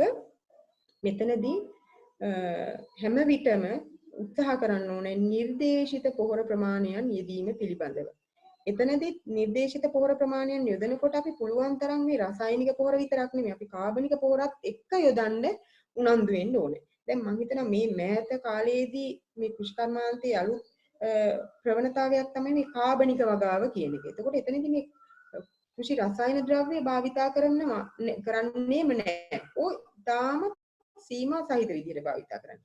හැකිතාක් යොදාගන්නේ කාබනික ක්‍රියාවලිය. එහෙනම් කාබනික පොහොර යෙදීම මගින් අපිට දැන් නිර්දේශිත පොහොර ප්‍රමාණය රසායනික පොහොර යෙදීම තුළින් අපිට භෝගයේ වර්ධනය ප්‍රශස්ත පරිදි පවත්වා ගන්න පුළුවන්. නමුත් කාබනික පොහොර යෙදීම තුළින් එම හැකියාව තවත් තීව්‍ර කරනවා. ඒ වගේමයි පාංශු ලක්ෂණ කිරීම නිසා ඉතාමත් හොඳ ඒ වගේම තමයි පොහොර යෙදීමේදී පස පරීක්ෂා කරලා බලලා පොහොර යොදන්න පුළුවන් නම් ඒක වඩා කාර්යක්ෂම කරගන්න පුළුවන්. යොදන පොහොර ප්‍රමාණය උපරිමයෙන් භෝගයට අවශෝෂණය කරගැනීම හැකියාවකුත් තියෙනවා.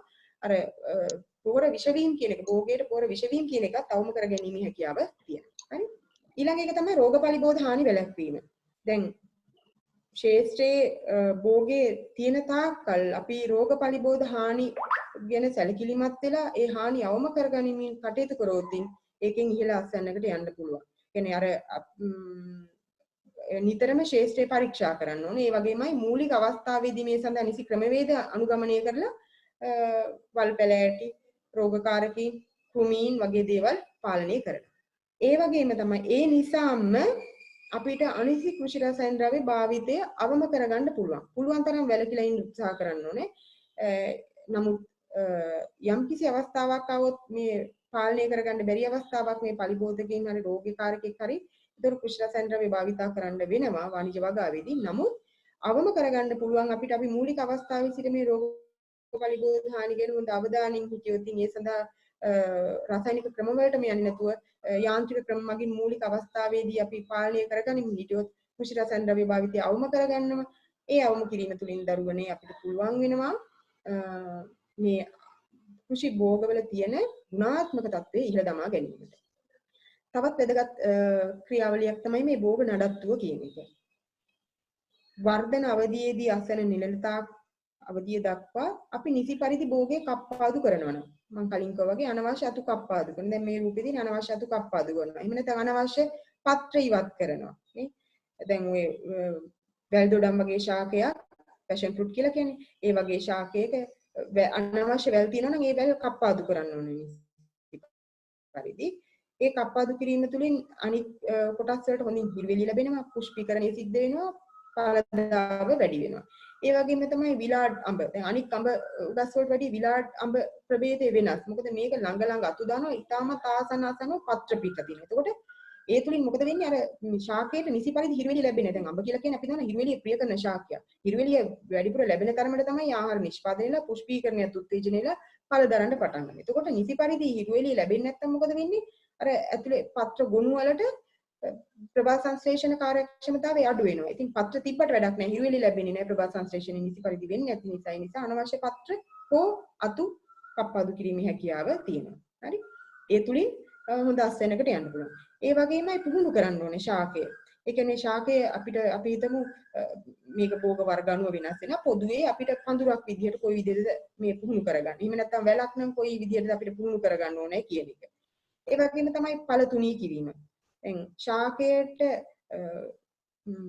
පුෂ්පීකරණයේදී විශාල මල් සංඛ්‍යාවක් ගහක හැදෙනවා. අපි අඹ ගහක උදාහරණ විදිහට ගත්තොත් මල් ගොඩාක් හැදෙනවා.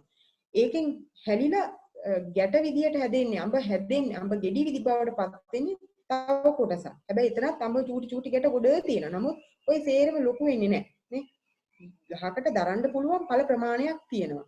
එතකොට මේක ශාකයේ විසින් ස්වභාවිකව ක්‍රියා කරනවා. ක්‍රියාත්මක කරගන්නවා. එයා පාලනය කරගන්න. නමුත් වාණිජ වගාවේදී දරුවනේ අපි මේ පිළිබඳ විශේෂයෙන්ම සැලකිලිමත් වෙනවා. සැලකිලිමත් වෙලා අනවශ්‍ය ඵල ඉවත් කරනවා. අනවශ්‍ය ඵල ඉවත් කිරීම තුලින් අපට ඉතුරු වෙන ඵල වල එහෙම නැත්නම් ඉතුරු වෙන ඵලයේ ප්‍රමාණාත්මක වර්ධනය දැක ගන්න පුළුවන්. හොඳ ප්‍රමාණාත්මක කියන්නේ විශාල ඵලයක් බවට පත් කර ගන්න පුළුවන්. ඒ තුලින් හොඳ වෙළඳපළක් ඉලක්ක කර ගන්න පුළුවන් වගේ මේකේ වාණිජ්‍ය වටිනාකමත් වැඩි වෙනවා. ඒ වගේම තමයි අවශ්‍ය භෝගවල ඵල ආවරණය කිරීම.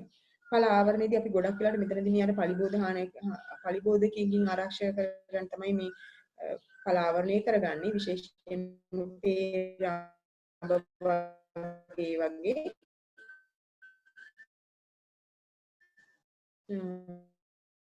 ඉතින් නිසි අවස්ථාවේදී මේ ඵල ආවරණය කිරීම තුළින් ඒවට සිද්ධ වෙන පලිබෝධ හානි වැළකීලා අස්වැන්න හානිය අවම කරගන්න හැකියාව තියෙනවා. හොඳයි. දැන් එහෙනම් අපි බලමු මේ පසුවස් හානිය අවම කරගන්න. මේ සඳහා ලංකාවේ පිහිටලා තියෙනවා මේ ආයතනය පසුවස්සන පිළිබඳ තාක්ෂණික ආයතනය කියන එක. හරි. මේක අනුරාධපුරේ පිහිටලා තියෙන්නේ. මේ ආයතනය මගින් කරන්නේ මේ ලංකාව තුළ සිද්ධ වෙන පසුවස්සන හානිය අවම කර ගැනීමට විවිධ ක්‍රම අත්හැරි. එහෙනම් මේ පසුවස්සන හානිය අවම කරන්න අපි යොදන තාක්ෂණ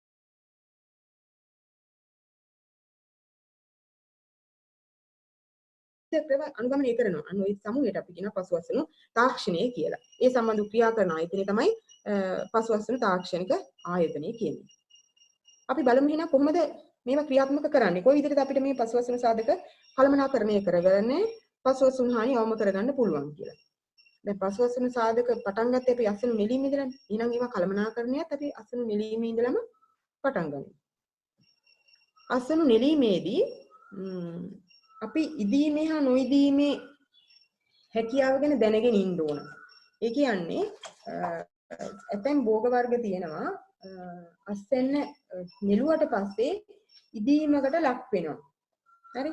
සමහර ඒවා ඉදීමේ හැකියාවක් නැහැ. දැන් එතකොට උදාහරණ විදිහට කෙසෙල්, අලිපේර, අඹ, පේර වගේ ඒවා අස්වැන්න නෙළුවට පස්සේ ඉදීමේ හැකියාවක් තියෙනවා. එතකොට ඒවා අවසන් මොහොතේ ඉදුණාට පස්සේ නෙලලා හරියන්නේ නැහැ. මොකද ඊට පස්සේ ඒවා අර කායික ක්‍රියාවල නිසා පරිභෝජන නුසුදුසුත්වයට පත් වෙන්න පුළුවන්. එහෙනම් අස්වැන්න හානියක් වෙනවා. එහෙනම් මොකද කරන්න ඕනේ? ඉදීමේ නොඉදීමේ හැකියාව දැනගෙන සුදුසු අවස්ථාවේදී අසුණු නෙලන්න ඕනේ. ඒ වගේම මිදි, ඊළඟට ස්ට්‍රෝබරි, දෙහි, චෙරි වගේ ඒවා මේ ඉදීමේ හැකියාව අසුණු නෙලුවට පස්සේ ඉදීමේ හැකියාවක් නැහැ.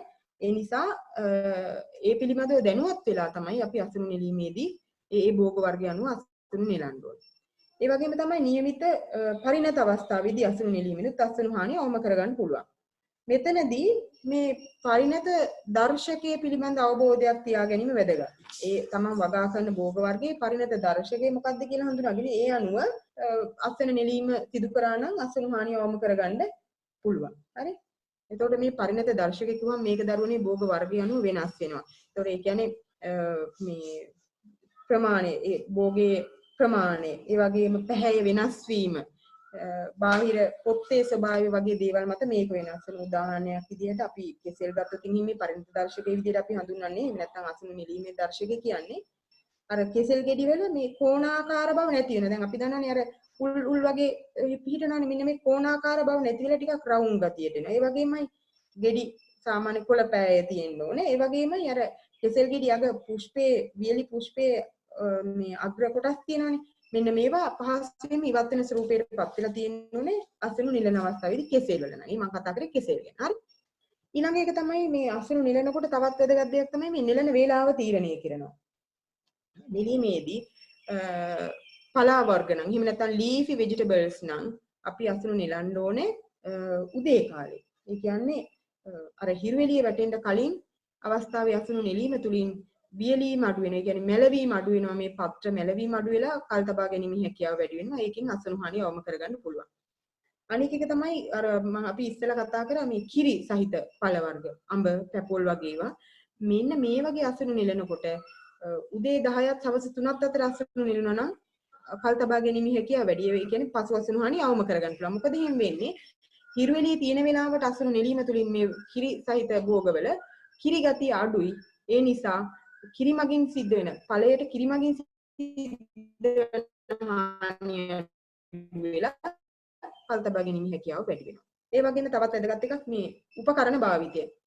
විවිධ අසුණු සඳහා සුදුසු උපකරණ තියෙනවා. දැන් මේ රූපෙත් දක්වලා තියෙනවා මිදි, තක්කාලි වගේ ඒවට වඩා සුදුසු වෙනවා මේ සෙකටිය කියන කතුරක් වෙන උපකරණයක් සෙකටිය කියන උපකරණය. එතකොට අර වෘන්තයෙන් නටුවට හානියක් වෙන්නේ නැතුව බොහොම සුමටව කපා ගැනීමේ හැකියාව තියෙනවා. ඒ වගේම තමයි අනිත් රූපේ තියෙන කොකෝවා. ඒකට සුවිශේෂී මේ උපකරණයක් හදලා තියෙන කොකෝවා ගෙඩිය අසුණු නිලන්න ඒ විදිහට උපකරණයක් භාවිතා කරනවා. මේ වගේම ගෝවා වගේ දේවල් වලට වක් වෙච්ච තියුණු පිහියක් භාවිතා කිරීම සුදුසු වෙනවා. ඒ වගේමයි අඹ වගේ දේවල් කඩනවා නම් එතනදී බිමට වැටෙන්නේ නැති වෙන්න අර අපි දැකලා තියෙනවා කෙකි වලට දැල් ගහලා කූඩයක් වගේ හදලා අඹ අසුණු නිලනවා. ඒ වගේ සුදුසු උපකරණ භාවිතය තුලින් හානි වෙන්න අස්වැන්නට තියෙන හානිය අඩු ඒ හින්දා කල් තබා ගැනීම හා පසු අස්වැන්නු හානිය අවම කරගන්න පුළුවන් හේතු. ඒ වගේම තමයි තවත් එකක් මේ ශේෂ්ත්‍රයේ ගොඩගසා නොතැබීම. ශේෂ්ත්‍රයේ ගොඩ ගහලා තිබ්බහම මොන තත්ත්වයක්ද ඇති වෙනවා කියලා කිව්වේ අපි කලින්. ශේෂ්ත්‍ර තාපයට ලක් වෙනවා. ෆීල් හීට් කියන තත්ත්වයට ඇති වෙනවා කියලා. එහෙනම් අස්වැන්න නෙළුවට පස්සේ මේ ශේෂ්ත්‍රයේ ගොඩ ගහලා තියන්නේ නැතුව තුනී කරලා තියෙනවා. අපි මේ අස්වැන්න වෙනත් තැනකට ගෙනියනකම් ඒක තුනී කරලා තියෙනවා. ඒ තුලින් අර උෂ්ණත්වයේ වැඩිවීම පාලනය වෙලා අස්වැන්න හානිය අවම කරගන්න පුළුවන්. ඒ වගේම තමයි අස්වැන්න වල මැරුණු කොටස් නිසි පරිදි ඉවත් කරන්න ඕන. ඒ වගේම තමයි අස්වැන්න හොඳින් පිරිසිදු කරන්න ඕන. මේ පිරිසිදු කිරීමේදී පිරිසිදු ජලය භාවිතා කරන්න ඕන. එතකොට දැන් හැම අස්වැන්නක්ම හැම භෝගයක්ම අපි පිරිසිදු ජලයම භාවිතා කරලා පිරිසිදු කිරීමේ ක්‍රියාවලිය කරන්නේ. උදාහරණ විදිහට අන්නාසි නම් අපි ජලයෙන් හොදන්නේ නැහැ. අන්නාසි වල සහ අර්තාපල් මඤ්ඤොක්ක වැනි අල භෝග වල ජලයෙන් හොදන්නේ ගොඩක් වෙලාවට මොකද කරන්නේ? මේ කෙඳි සහිත බුරුසුවකින් මේ අස්වැන්නු පිරිසිදු කරනවා. ඒක පිරිසිදු කළා මේ අනවශ්‍ය කොටස් ඉවත් කරලා පිරිසිදු තත්ත්වයට පත් කරගන්නවා. ඒ වගේම තමයි දැන් අර පිරිසිදු කිරීමේදී කිරි සහිත භෝගවල නම් කිරි ගතිය හොඳින් ඉවත් වෙනකම් පිරිසිදු ජලයෙන් හොඳින් මේ හොදලා අයින් කරන්න ඕන. ඊළඟ පියවර තමයි තේරීම හා ශ්‍රේණිගත කිරීමේදී අපි නිසි පරිදිම ක්‍රියාවලිය කරන්න ඕන. කොහොමද? බර අණුව, හැඩය අණුව, දිග අණුව, වර්ණය අණුව ඒ භෝග තෝරන එක ශ්‍රේණිගත කරන එක කරන්න ඕනේ. එතකොට ඒ තුලින් අසුණු හානිය අවම කරගන්න හැකියාව ලැබෙනවා. ඒ වගේම තමයි තවත් වැදගත් එකක් මේ ක්‍රමවත්ව අසුරනවා. නේද? යාන්ත්‍රික හානිය ඇති නොවන පරිදි අසුණු ඇසිරීම වැදගත් වෙනවා. දැන් අපි විශේෂයෙන්ම අර මෘදු මාංශලමීය එළවලු භෝග ගැන කතා කරොත් රළු අසුරුම් භාවිතා කරොත් අනිවාර්යයෙන්ම යාන්ත්‍රික හානි සිද්ධ වෙනවා. ඒ නිසා හැකි හැම විටම යාන්ත්‍රික හානි ඇති නොවන පරිදි මේ අස්වනු ඇසිරීම කරගන්න ඕනේ. මේ ඇසිරීමේදී ගොඩක් වෙලාවට ප්‍රවාහනයේදී වෙන හානි වළක්ව ගන්න පුළුවන් නිසි පරිදි ඇසිරීම තුළින් ඒ වගේ මේකට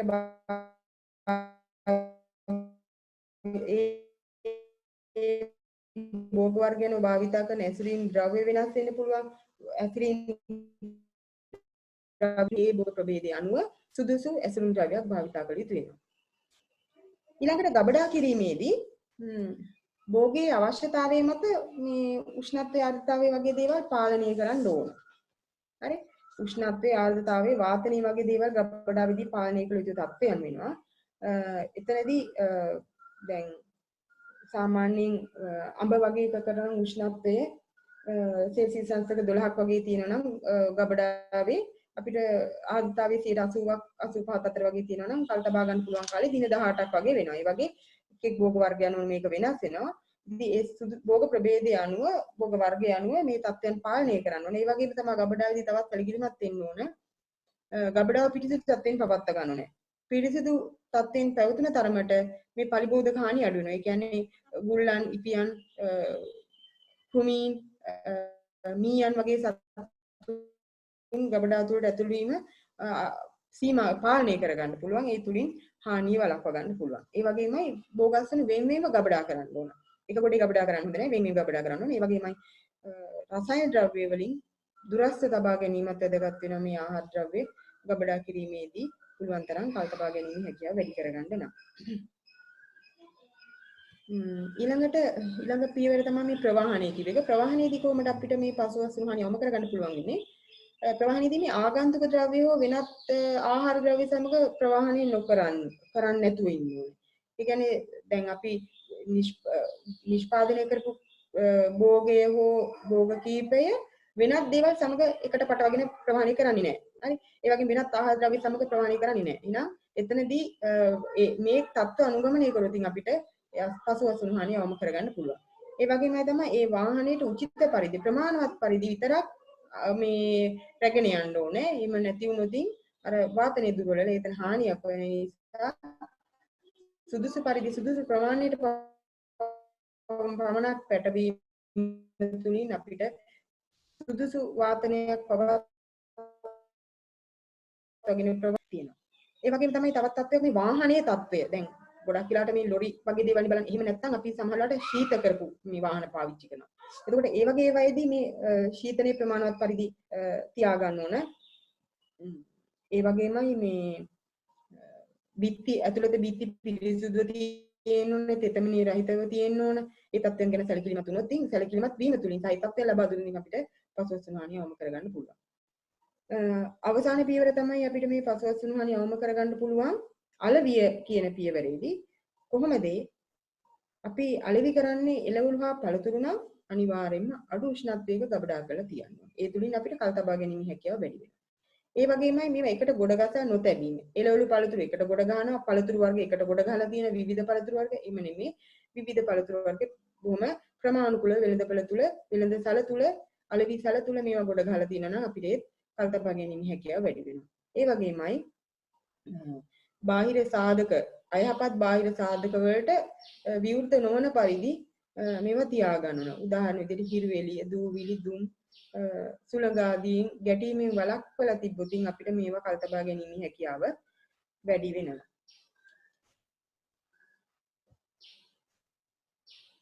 හොඳයි. එහෙනම් අපි දැන් මේ කතා කරේ දුවේ පුතේ හතරවන ඒකකයේ වන පසුවස්තුණු හානිය පිළිබඳව. ඒකේ නිපුණතා මට්ටම් 3ක් ගැන කතා කරා.